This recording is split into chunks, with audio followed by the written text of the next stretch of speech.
Législative 2017.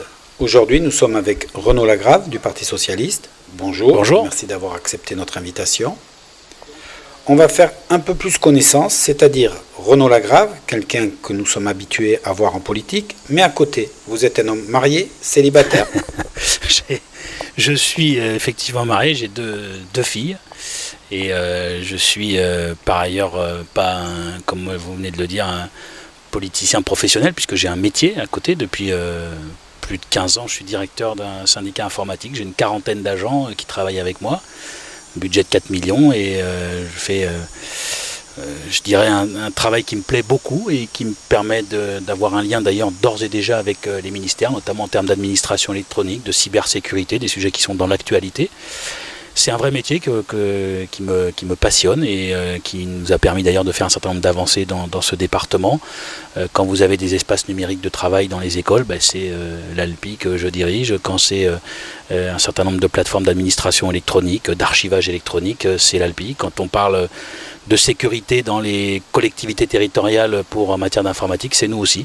Donc voilà, j'ai un vrai métier, j'ai une vraie vie. Ouais. Pour arriver à ce métier-là, quel a été votre parcours ? Vous avez fait des études ou adolescent, on a tous fait les fêtes. Je présume que c'est un domaine que vous connaissez. Alors moi je suis pas né dans les Landes, je suis né en région parisienne et j'ai fait toutes mes études en région parisienne. Je suis allé jusqu'à Bac+2 en administration économique et sociale et j'ai été happé par le syndicalisme et la politique à ce moment-là par rapport à un certain nombre de sujets qui étaient, je crois, très importants à l'époque, qui le restent toujours d'ailleurs, qui sont toujours dans l'actualité politique. Moi j'ai démarré contre la sélection à l'université. C'est ce moment-là qui m'a ouvert un tout petit peu aux questions syndicales et surtout à défendre un personnage qui pour moi est au-dessus de tous les autres, qu'est Nelson Mandela. Je m'étais battu pour faire en sorte qu'il soit libéré, ce qui a été le cas d'ailleurs quelques années plus tard, mais déjà dans ces années-là, je faisais partie de ceux qui étaient très attentifs aux questions de liberté dans le monde entier, et particulièrement à travers le combat de Nelson Mandela, qui est un combat qui résonne encore aujourd'hui dans mon cœur. À côté du monde politique, vous avez d'autres activités. Vous m'avez dit que vous étiez parent. Est-ce que vous vous êtes investi ou est-ce que vous êtes dans le sport, la musique ?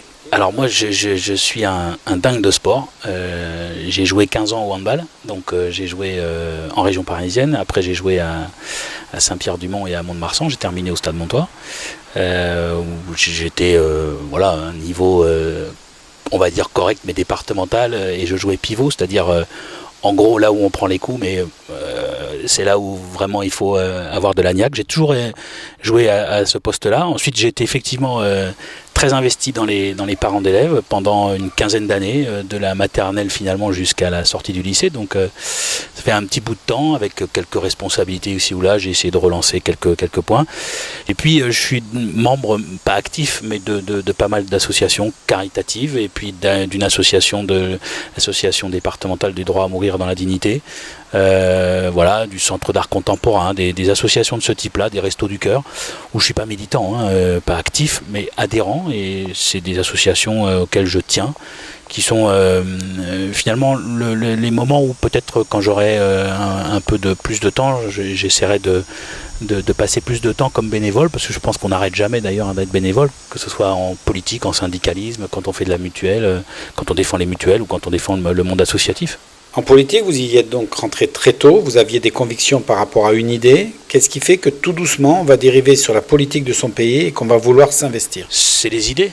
Moi, j'étais saisi par le moment où j'ai été un peu ouvert à la chose politique, de par mes parents, parce que mes parents étaient militants syndicaux, militants aussi des libertés, pas politique, mais ils m'ont ouvert un certain nombre de sujets qui sont aujourd'hui des sujets, qui étaient déjà à l'époque des sujets extrêmement politiques.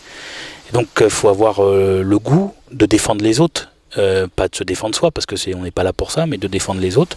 Et j'ai eu ce goût très tôt, c'est-à-dire qu'en gros, je me suis toujours mis au service des autres, dès le plus jeune âge, quoi. C'était pour faire en sorte qu'il y ait du collectif. Moi, je ne crois pas aux aventures individuelles. Je crois aux aventures collectives. J'ai toujours fait ça. Et c'est la raison pour laquelle j'ai adhéré à un parti politique, à des associations, à des structures syndicales chez les étudiants, parce que je crois au collectif. Et donc après, pour moi, la bascule, elle se fait au moment où mes idées, je considère qu'il faut maintenant les faire défendre pour aller au-delà. Et c'est pour ça que je me présente d'ailleurs comme au poste de député. Qu'est-ce qui fait justement le choix de l'offre politique? Aujourd'hui, ou même depuis tout le temps, il y a des différences. On parle de la gauche, de la droite, des extrêmes, de l'écologie. Qu'est-ce qui fait que tout doucement vous êtes arrivé et que vous êtes devenu socialiste? C'est pour moi extrêmement simple. J'ai été très tôt révolté contre les injustices. Je pense que l'histoire des socialistes, c'est justement de lutter contre les injustices. Donc moi je me suis retrouvé dans ce camp-là quand j'ai vu des injustices à l'université, quand j'ai vu des injustices dans le monde, quand j'ai vu des injustices dans mon pays, dans mes territoires. L'accès aux services publics, l'accès à la connaissance, l'accès à la culture, l'accès à la formation, l'accès à l'emploi. Quand je vois qu'il y a des injustices criantes, ça me révolte. Donc quand ça me révolte, ça me permet de me lever le matin pour aller défendre ceux qui en sont victimes. Aujourd'hui, le regard sur l'homme politique, il n'est plus vécu comme quelqu'un qui défend les autres, il est surtout vécu comme quelqu'un qui se défend lui. Comment vous le vivez, vu ce que vous venez de nous dire? Très mal, parce que je pense aujourd'hui qu'il y a eu des exemples de femmes et d'hommes politiques qui ont fauté lourdement et qui portent une responsabilité historique dans notamment les scores du Front National. Parce qu'il y a un vrai malaise, que ce soit d'ailleurs pour les élus nationaux comme les élus locaux. Moi, vous savez, pendant la campagne des présidentielles, il y a des gens qui venaient me demander si j'achetais, si mes costumes m'avaient été offerts. Moi, je les achète à Mont-de-Marsan, rue Gambetta. Je n'ai pas changé de vie sous prétexte que je suis devenu vice-président de la région ou dans d'autres mandats. Je considère aujourd'hui vraiment qu'il y a eu des fautes très lourdes et que donc si demain il faut légiférer sur ces questions, moi je serai au rendez-vous pour la moralisation de la vie publique. Vous êtes vice-président de la région, donc ça veut dire que vous êtes au cœur des problèmes. Aujourd'hui, les élections présidentielles, comment vous les avez vécues? Parce que pour vous, c'est le désaveu de cette politique? Non, parce que je ne confonds pas les élections. L'élection présidentielle, c'est un moment très important dans notre pays. C'est un moment où vous avez des options qui vous sont présentées pour voter pour l'avenir de votre pays. Les régionales, c'était il y a 1 an et demi. On est sorti vainqueur avec Alain Rousset et moi-même dans ce département des Landes. Là, c'était une autre élection. Moi, que j'ai très mal vécu, tout simplement parce qu'on a plus parlé du prix des costumes ou de si les assistants parlementaires étaient de la famille ou des choses qui sont complètement en dehors du temps et de l'espace, qui sont inimaginables. Et c'est à cause de ça qu'on n'a pas pu parler d'emploi, de services publics, d'éducation, de culture. Donc c'est une vraie frustration.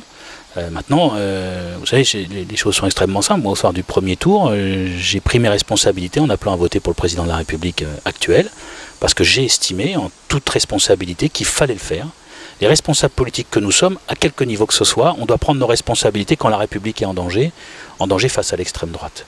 Et au lendemain du second tour, moi je suis abasourdi, encore aujourd'hui, par le fait que 11 millions de nos concitoyens ont voté pour l'extrême droite, c'est-à-dire le double de 2002. Moi je me rappelle, au lendemain de 2002, tout le monde avait dit plus jamais ça, on va trouver des solutions pour. Le résultat des courses, c'est que c'est le double du nombre de voix. Moi je veux pas ça. C'est arrivé d'ailleurs près de chez nous, parce qu'on parle toujours que ça n'arrivera jamais. C'est arrivé, ça a failli arriver en Autriche. C'est arrivé dans les élections législatives dans des pays européens. Moi je me refuse à ça et je vais me battre dans cette campagne législative, mais comme député demain, pour faire que justement l'intérêt général préside et qu'on puisse répondre véritablement à ces interrogations suite à ce vote. Le vrai pouvoir du député, parce qu'on va élire un député, donc il y a un président aujourd'hui qui a été élu, le président dirige la France, un gouvernement qui a été nommé et qui va être nommé, et puis les députés. Comment vous voyez votre rôle? Écoutez, le premier rôle du député, c'est légiférer. On élit des parlementaires pour aller légiférer. Le deuxième, c'est évidemment de représenter son territoire. Le troisième, c'est de défendre un certain nombre d'options. Donc moi, pour ce qui concerne le fait de légiférer, je pense que mon expérience, à la fois professionnelle, et puis comme élu régional ou comme élu local, conseiller municipal de Mont-de-Marsan, je pense qu'aujourd'hui, non pas sur tous les sujets, et en toute humilité, je pense que j'ai un certain nombre de questions, de sujets, de dossiers que j'ai portés à travers mes mandats, qui me permettent aujourd'hui de m'inscrire justement dans ce rôle de législateur. C'est-à-dire quand je parle du littoral, quand je parle de la forêt, quand je parle de l'agroalimentaire, des saisonniers, du tourisme, je sais à peu près comment je vais pouvoir transformer ces questions en nouvelles lois ou en amendements ou en rapports parlementaires.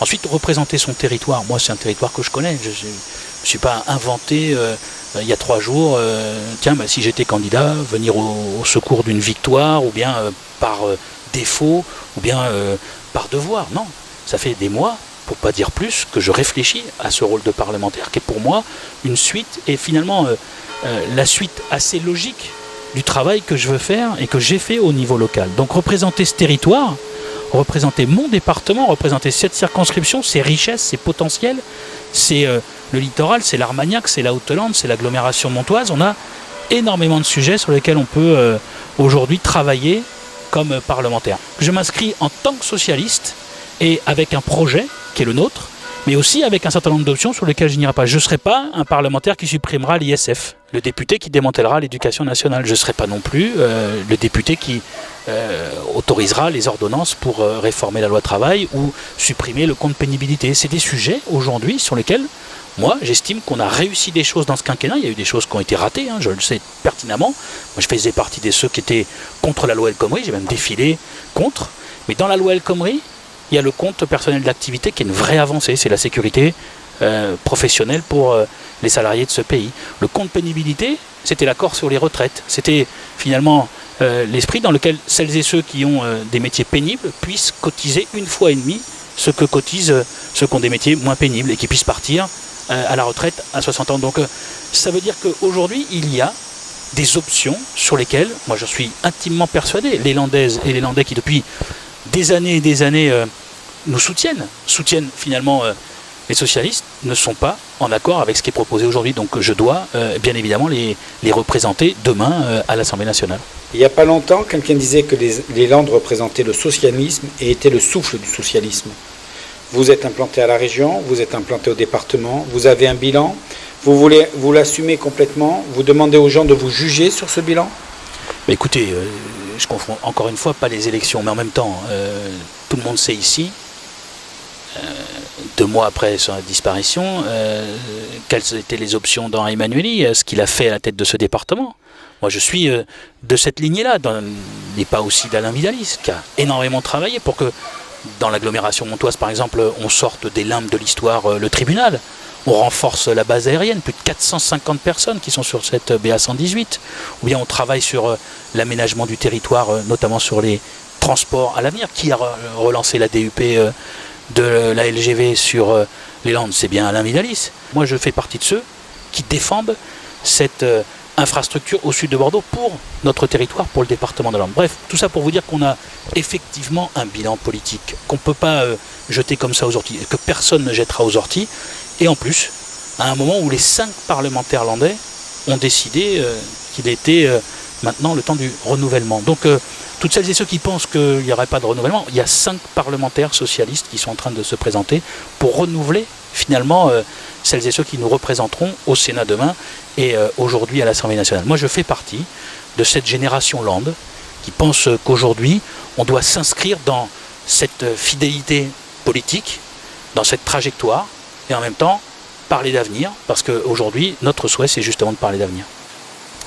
On arrive à la fin de cet entretien, je finis toujours de la même manière, en quelques mots, une synthèse et pourquoi je suis dans mon isoloir, j'ai tous les petits papiers devant moi, pourquoi je prends Renaud Lagrave plutôt que quelqu'un d'autre.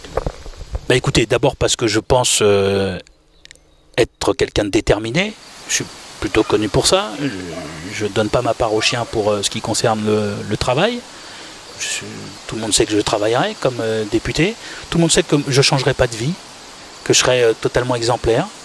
De ce point de vue-là, moi je rendrai des comptes extrêmement rapidement et régulièrement, et d'ailleurs je viendrai à toutes vos invitations pour avoir des dialogues directs avec celles et ceux qui voudront m'interpeller.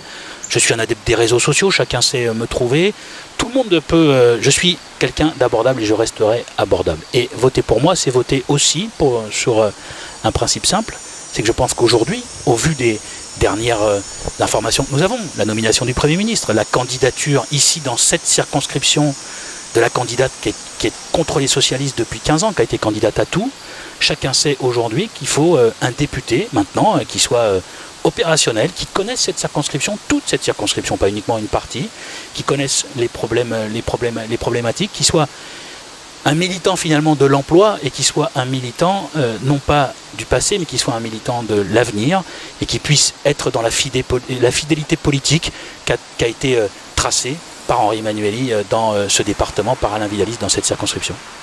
Merci beaucoup. Bonne campagne. Merci beaucoup.